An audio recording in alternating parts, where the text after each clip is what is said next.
Hello दोस्तों, स्वागत है आपका हमारे यूट्यूब चैनल उत्तराखंड ज्ञान विद जीवन में। उत्तराखंड जिला सीरीज को आगे बढ़ाते हुए आज हम देखेंगे जिला सीरीज की अपनी क्लास नंबर 8। पहली 6 वीडियोस में हमने कुमाऊं के सभी ज़िले कंप्लीट किए थे। पिछले वीडियो में हमने गढ़वाल का ज़िला रुद्रप्रयाग स्टार्ट किया हुआ था, तो आज गढ़वाल का दूसरा ज़िला यानी पौड़ी गढ़वाल हम देखने वाले हैं। ये सीरीज़ आगामी उत्तराखंड की जितनी भी सभी परीक्षाएँ हैं हमारी, उन सभी के लिए काफ़ी महत्वपूर्ण होने वाली है। जुलाई माह में अगले महीने हमारा फॉरेस्ट गार्ड की परीक्षा भी होने की संभावना है, तो उसकी भी तैयारी को ध्यान में रखते हुए वीडियो ज़रूर फॉलो करें। पुराने वीडियो हमारे जैसे अजरावत की सीरीज़, उत्तराखंड का इतिहास, उत्तराखंड के इतिहास के प्रैक्टिस सेट में कंप्लीट करवा चुका हूँ। जल्दी से हम ये जिला सीरीज कंप्लीट करते हैं, उसके बाद इसके प्रैक्टिस सेट भी करेंगे। इसी के साथ साथ हर हफ्ते हमारे जीएस के प्रैक्टिस सेट भी आ रहे हैं, तो उनको भी आपने फॉलो करना है। और पीडीएफ के लिए आप इस नंबर पर संपर्क कर सकते हैं। कंप्लीट पीडीएफ यानी 13 के 13 जिलों की पीडीएफ इत्यादि प्राप्त करने के लिए ज़्यादा डिटेल यहाँ पर दी हुई है हमने। आगामी जितनी भी हमारी उत्तराखंड पुलिस, पटवारी, फॉरेस्ट गार्ड आदि जो भर्ती परीक्षाएं हैं, उनके लिए अगर आपको पीडीएफ चाहिए, कंप्लीट पीडीएफ, जैसे अजय रावत जी के नोट्स, उनके प्रैक्टिस सेट, उत्तराखंड जिला सीरीज़ और उसके प्रैक्टिस सेट अजय रावत के प्रैक्टिस सेट में भी 250 सवाल हैं। अजय रावत के प्रैक्टिस सेट माने उत्तराखंड का इतिहास के practice set. Total 9 practice set है, इसमें 250 सवाल। उत्तराखंड जिला सीरीज 13 जिले और 13 जिलों के 13 प्रैक्टिस सेट, टोटल 250 सवाल। तो इन सभी पीडीएफ के वीडियो आपको यूट्यूब में प्राप्त हो जाएंगे, हमारे बिल्कुल फ्री ऑफ कॉस्ट प्राप्त होंगे। उत्तराखंड ज्ञान विद जीवन हमारा यूट्यूब चैनल है, और पीडीएफ के लिए आप लोग इस नंबर पर संपर्क कर सकते हैं। नॉमिनल फी देते ही आपको पीडीएफ आपके टेलीग्राम नंबर पे प्राप्त हो जाएगी 7895127508। पीडीएफ लेने की कोई बिल्कुल कंपल्सन किसी को बिल्कुल भी नहीं है, मजबूर किसी को नहीं किया जा रहा है। आप वीडियो देखकर भी नोट्स बना सकते हैं। वीडियो में जो मेरे नोट्स दिख रहे हैं आपको, वही आपको पीडीएफ में प्राप्त होंगे। बस इससे फ़ायदा ही होगा, आप प्रिंट आउट निकाल सकते हैं अगर निकालना चाहते हैं। अब आगामी 3 वीडियो हमारे कौन से होने वाले उसकी जानकारी दे देता हूँ। कल जो हमारा वीडियो आने वाला है उसमें भारत के इतिहास का एमसीक्यू सीरीज का दूसरा भाग देखेंगे। इसकी पीडीएफ आपको टेलीग्राम में मिल जाएगी, ये फ्री ऑफ कॉस्ट रहेगी, इसकी कोई चिंता नहीं है। और बाकी एक्स्ट्रा फैक्टर तो आपको बताए जाएंगे। इसके बाद अगले दिन जो वीडियो आएगा, इसके बाद यानी इस हफ्ते यानी शुक्र, शनि और रविवार के वीडियो जो हमारे हैं, शुक्रवार को आप देखेंगे भारत के इतिहास का प्रैक्टिस सेट, 34 क्वेश्चन रहेंगे। और इसी के साथ शनिवार के दिन आप देखेंगे भारत के संविधान का प्रैक्टिस सेट, और संडे के दिन आप देखेंगे भारत के भूगोल के प्रैक्टिस सेट का दूसरा भाग, जिसमें हम 34 सवाल फिर से डिस्कस करेंगे। बहुत सारे एक्स्ट्रा फैक्टर भी आपको बताए जाएंगे। तो विदाउट वेस्टिंग टाइम तो स्टार्ट करते हैं आज का हमारा प्रैक्टिस सेट, आज की हमारी क्लास। तो आज हमने जो ज़िला देखना है, तो वो ज़िला है हमारा पौड़ी गढ़वाल। तो इसके माध्यम से थोड़ा इसकी विशेष जानकारी के लिए थोड़ा मैप देख लेते हैं। तो आप ये पौड़ी गढ़वाल वाला सीन देख रहे होंगे, ये हमारा पौड़ी गढ़वाल है, जिसकी सीमा टोटल 7 जिलों से लगती है हमारे। सवाल पूछता है उत्तराखंड में सर्वाधिक जिलों से सीमा बनाने वाला जिला बताइए, तो वो पौड़ी गढ़वाल है। 5 गढ़वाल के हैं और 2 हमारे कुमाऊं के हैं। गढ़वाल में केवल पौड़ी और उत्तरकाशी आप हटाइए, उसके बाद गढ़वाल के 7 जिलों में से बचे हुए 5 जिले इससे सीमा साझा करते हैं, जैसे हरिद्वार, देहरादून, टेहरी गढ़वाल, रुद्रप्रयाग और चमोली। 2 जिले हमारे कुमाऊं के हैं, अल्मोड़ा और नैनीताल। और जो नीचे वाली बाउंड्री आपको दिख रही है, ये बाउंड्री इसकी लगती है उत्तर प्रदेश के साथ। तो फैक्ट इंपॉर्टेंट हो सकते हैं, आपने ध्यान देना है। अब इसके अलावा अन्य महत्वपूर्ण फैक्ट हम अपनी पीडीएफ के माध्यम से देखने वाले हैं। तो बढ़ते हैं आगे। पहला पॉइंट देखते हैं पौड़ी गढ़वाल का स्थापना से रिलेटेड सवाल। तो इसकी स्थापना 1804 में। यह ब्रिटिश गढ़वाल की राजधानी भी थी।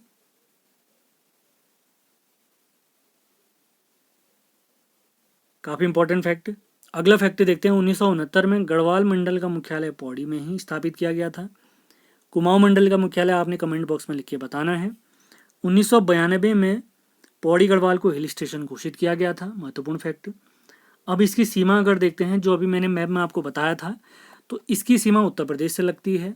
और अगला फैक्ट जो मैं आपको बता चुका हूँ, उत्तराखंड का सर्वाधिक जिलों से स्पर्श करने वाला जिला है, ये 7 जिलों से अपनी सीमा साझा करता है। जो 7 जिले हमारे हरिद्वार, देहरादून, टिहरी, रुद्रप्रयाग, चमोली, और उसके बाद है अल्मोड़ा और नैनीताल।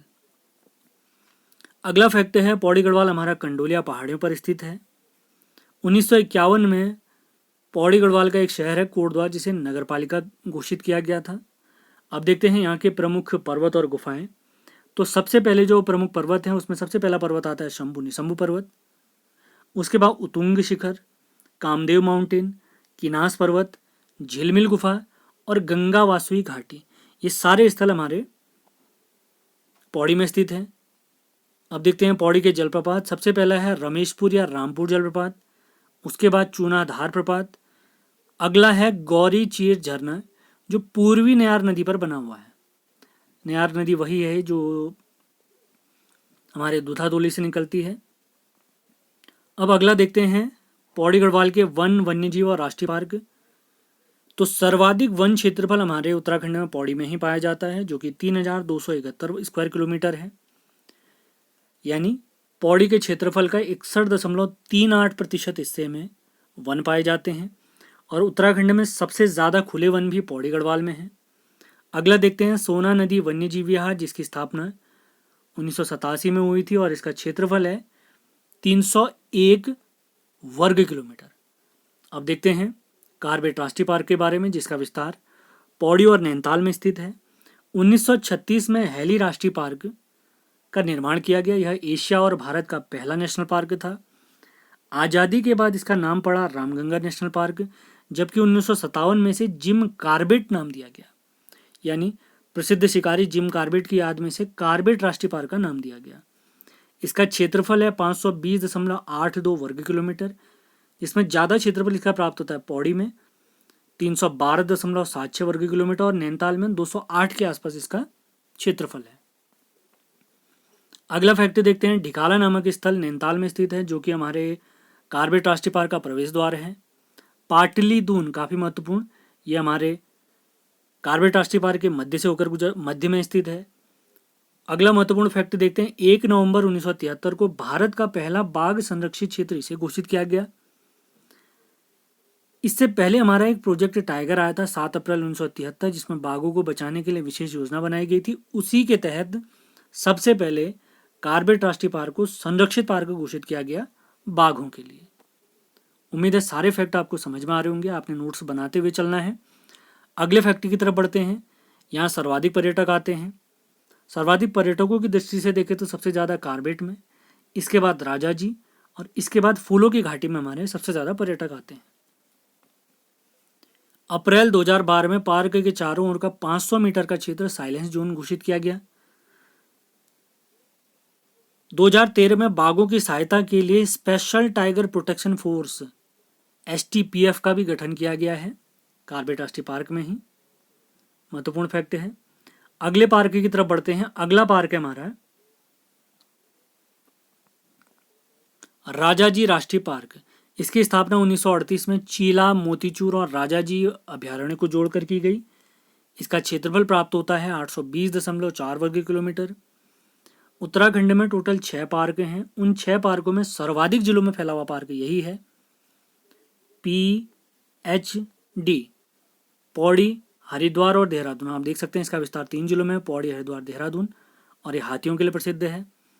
इसका नाम भारत के पहले गवर्नर जनरल C राजगोपालाचारी के नाम पर राजाजी राष्ट्रीय पार्क पड़ा और यह राज्य का दूसरा सबसे बड़ा राष्ट्रीय पार्क है। पहला अगर पूछा जाता है तो आपने याद रखना है गंगोत्री राष्ट्रीय पार्क, जो कि 1989 में बना हुआ है। यह सबसे बड़ा राष्ट्रीय पार्क है। 2016 में कार्बेट नेशनल पार्क के बाद यह राज्य का दूसरा टाइगर रिजर्व बना हुआ है। इसका मुख्यालय अगर पूछते हैं तो आप ध्यान रखना है देहरादून में है और यहाँ 23 प्रकार के स्तनधारी और 313 प्रकार के पक्षी पाए जाते हैं। अब देखते हैं पौड़ी के प्रमुख स्थल। सबसे पहला स्थल है कोटद्वार। इसका अन्य नाम है गढ़वाल का प्रवेश द्वार, गढ़वाल का ग्रास्टिनगंज, स्टील सिटी ऑफ उत्तराखंड और मोरध्वज। कोटद्वार के बारे में फैक्ट देखते हैं। 1901 में इसे नगर का दर्जा प्राप्त हुआ। 1909 में कोटद्वार से लैंसडाउन तक सड़क मार्ग की स्थापना की गई। 1951 में कोटद्वार को नगर पालिका का दर्जा मिला और 2017 में इसे नगर निगम का दर्जा प्राप्त हुआ है। कोटद्वार हमारा हमने ध्यान रखना है, खो नदी के तट पर बसा हुआ है। पौड़ी का एकमात्र रेलवे स्टेशन भी हमारे कोटद्वार में ही स्थित है।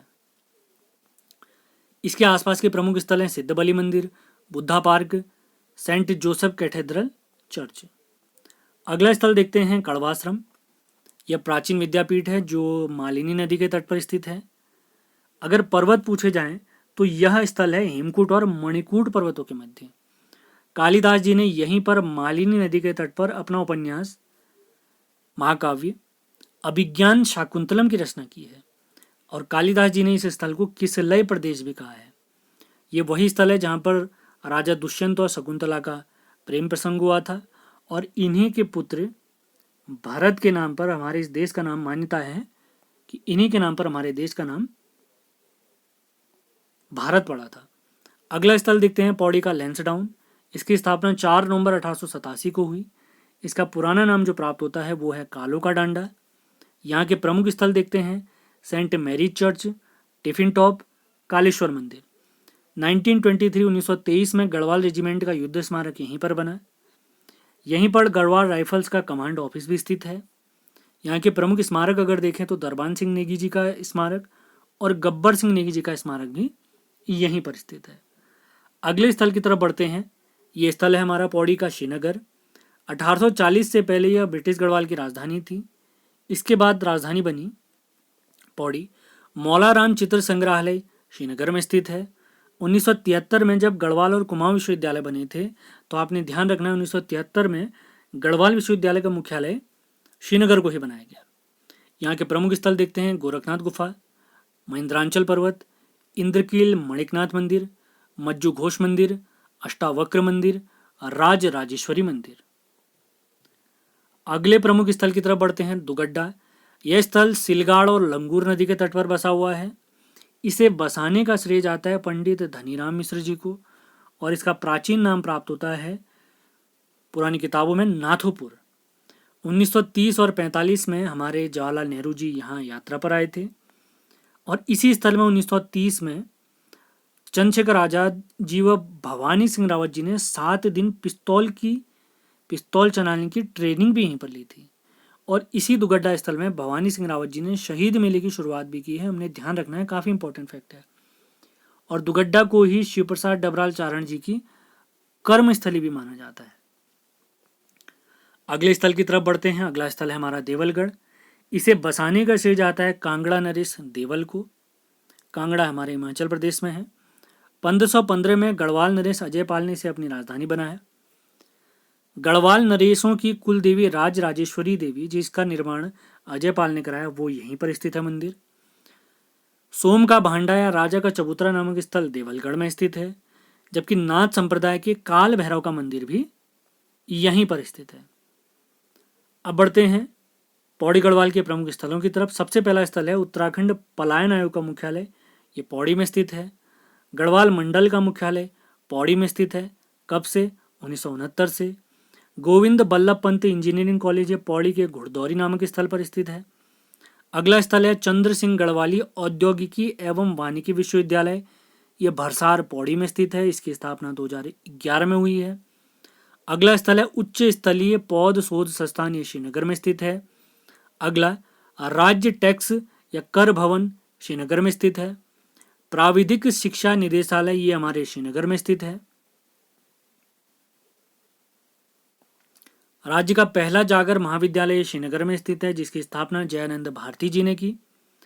अगला फैक्ट देखते हैं वीर चंद्र सिंह गढ़वाली राजकीय मेडिकल कॉलेज श्रीनगर में स्थित है। इसकी स्थापना 7 जुलाई 2008 को हुई है। अब देखते हैं गढ़वाल विश्वविद्यालय के बारे में कुछ महत्वपूर्ण जानकारी। इसकी स्थापना 1973 में हुई है। 1989 में इसका नाम बदलकर हेमवती नंदन बहुगुणा विश्वविद्यालय रखा गया, जबकि 15 जनवरी 2009, काफ़ी इंपॉर्टेंट फैक्ट हाल ही में पूछा गया है पिछले साल, इस विश्वविद्यालय को 15 जनवरी 2009 को केंद्रीय विश्वविद्यालय का दर्जा दिया गया। 1980 में इसी विश्वविद्यालय के अंतर्गत हिमालय पुरातत्व एवं नृवंशी संग्रहालय का निर्माण भी किया गया है। अब देखते हैं पौड़ी गढ़वाल के प्रमुख व्यक्तियों के बारे में जानकारी। सबसे पहले व्यक्ति हैं तिलू रौतेले जी। इनका जन्म गुराड़ गांव में हुआ है, जबकि इनका उपनाम प्राप्त होता है गढ़वाल की झांसी की रानी। 15 से 20 वर्ष की आयु के मध्य इन्होंने 7 युद्ध लड़े थे तथा कत्यूरियों को हराया। इनकी घोड़ी का नाम था बिंदुली, जबकि इनकी सहेलियों का नाम था, जिन्होंने युद्ध में इनकी मदद की थी, वेलू और देवली। इनकी हत्या कत्यूरी सैनिक रामू रजवार ने की थी नयार नदी के तट पर। जब हमारी रानी स्नान कर रही थी, उसी दौरान धोखे से इनकी हत्या की गई। और तीलू रौतेली जी का मेला लगता है रिंगली खाल में, रिंगली खाल। अगले व्यक्ति देखते हैं वीर चंद सिंह गढ़वाली जी, जिनका जन्म 24 दिसंबर 1891 को मसौ गांव में हुआ है। पेशावर कांड के नायक भी इन्हीं को माना जाता है। ये कांड हुआ था 23 अप्रैल 1930 को। गढ़वाली जी के नेतृत्व में 2/18 गढ़वाली सेना ने निहत्थे आंदोलनकारियों पर गोली चलाने से मना कर दिया था। इस समय देश में चल रहा था सविनय अवज्ञा आंदोलन। उसी के सपोर्ट में खान अब्दुल गफ्फार खान पेशावर में आंदोलन का नेतृत्व कर रहे थे।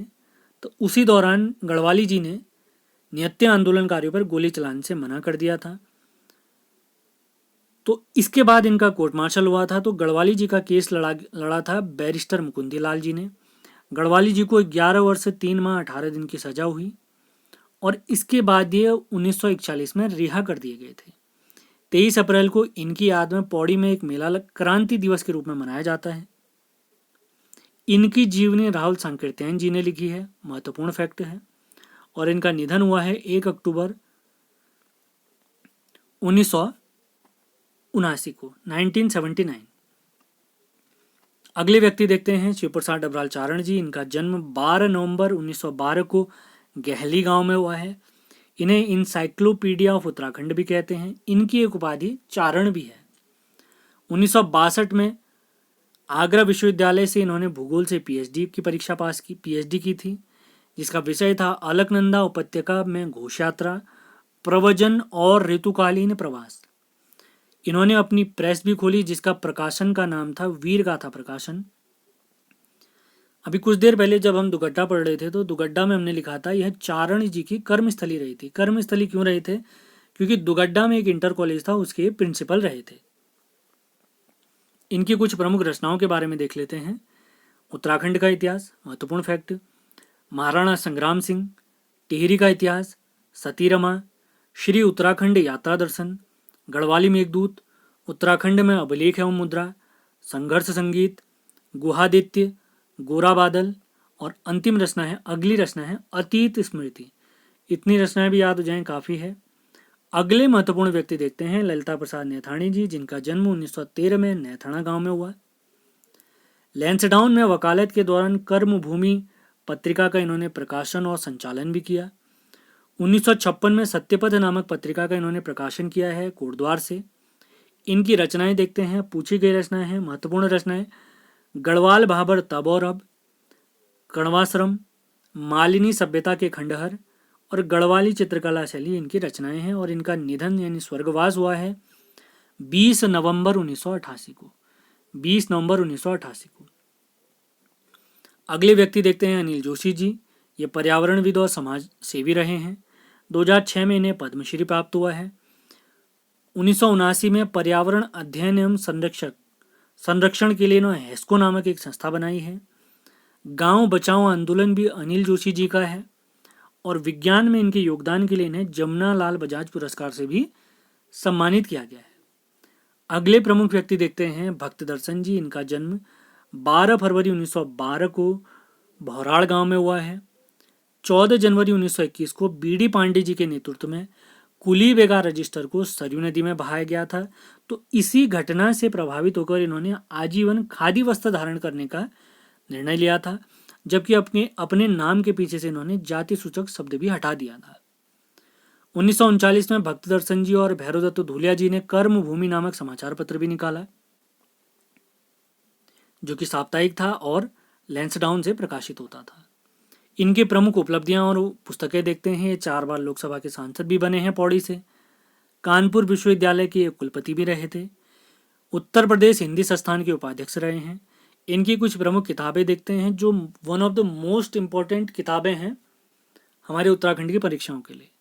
तो किताबें देखते हैं इनकी गढ़वाल की दिवंगत विभूतियाँ, मुकुंदी लाल बैरिस्टर स्मृति ग्रंथ, सुमन स्मृति ग्रंथ और स्वामी रामतीर्थ स्मृति ग्रंथ। ये सभी इनकी रचनाएं हैं। सारे इंपॉर्टेंट फैक्ट मैंने लिखे हुए हैं। इसके अलावा आपको खुद भी सेल्फ स्टडी करनी है और महत्वपूर्ण फैक्ट लिखने हैं, और कुछ एक्स्ट्रा फैक्ट आपको पता चलते हैं तो कमेंट बॉक्स में ज़रूर लिखें। सेशन कैसा लग रहा है आपको ज़रूर लिखना है, आपने नोट्स बनाने हैं, वीडियो ध्यान से सुनना है। उसके बाद पसंद आता है तो उसको लाइक और शेयर ज़रूर करना है। अगले व्यक्ति देखते हैं हेमंती नंदन बहुगुणा जी, जिनका जन्म 25 अप्रैल 1919 को बुधानी गांव में हुआ है। इनका अन्य नाम हिमपुत्र या धरतीपुत्र भी प्राप्त होता है। 1957 में कांग्रेस से विधायक बने, जबकि 1972 में इलाहाबाद से लोकसभा सांसद चुने गए। 1973 में उत्तर प्रदेश के मुख्यमंत्री बने थे, लेकिन आपातकाल के दौरान जब ये इंदिरा गांधी से नाराज हो गए थे तो 1975 में इन्होंने सीएम पद छोड़ दिया था। उसके बाद इन्होंने 1979 में लोकतांत्रिक समाजवादी पार्टी बनाई, जबकि 1984 में इन्होंने दलित मजदूर किसान पार्टी का गठन किया। अपने कार्यकाल के दौरान इन्होंने उत्तराखंड के लिए, हमारे उत्तराखंड वाले क्षेत्र के लिए, पहाड़ी क्षेत्रों के लिए एक अलग मंत्रालय बनाया था जिसे कहते हैं पर्वतीय विकास मंत्रालय। इनकी एक किताब है, हम देखते हैं, इसको ध्यान रखना है हमने, इंडियनाइज हम। उम्मीद है ये सारे फैक्ट आपको समझ में आए होंगे। बहुत महत्वपूर्ण वीडियो हमने आपके लिए बनाई थी। सेशन पसंद आया है तो इसको लाइक और शेयर ज़रूर करना है आपने। तो अगले वीडियोस क्या आने वाले हैं उसकी जानकारी मैंने दे दी थी आपको कुछ देर पहले, एक बार फिर से इस बारे में जानकारी दे देते हैं आपको। तो कल जो हमारा वीडियो आएगा भारत के इतिहास के दूसरा भाग आएगा, एमसीक्यू देखेंगे इसके। उसके बाद शनिवार के दिन हम देखेंगे भारत के संविधान का प्रैक्टिस सेट। तो ये सीरीज भी आपने लगातार फॉलो करनी है अगर आपकी आगामी परीक्षाएं होने वाली, उत्तराखंड पुलिस, पटवारी, फॉरेस्ट गार्ड आदि। और संडे के दिन हम देखेंगे भारत के भूगोल का दूसरा भाग एमसीक्यू का। और इसी के साथ जो इम्पोर्टेंट हमने नोट्स का कलेक्शन बनाया हुआ है, अगर ये आपको चाहिए तो आपने इस नंबर पर संपर्क करना है। तो आज का सेशन हमारा समाप्त होता है। उम्मीद है सेशन आपको पसंद आया होगा। अगले 3 वीडियो कौन से आने वाले हैं मैंने आपको बता दिया है। उसके बाद अगला तुरंत वीडियो हम एक जिला सीरीज का कंप्लीट करेंगे, जिसमें शायद हम हरिद्वार जिला कंप्लीट करने वाले हैं। तो इस सेशन पसंद आया तो लाइक और शेयर ज़रूर करें। मिलते हैं अगले वीडियो में। धन्यवाद।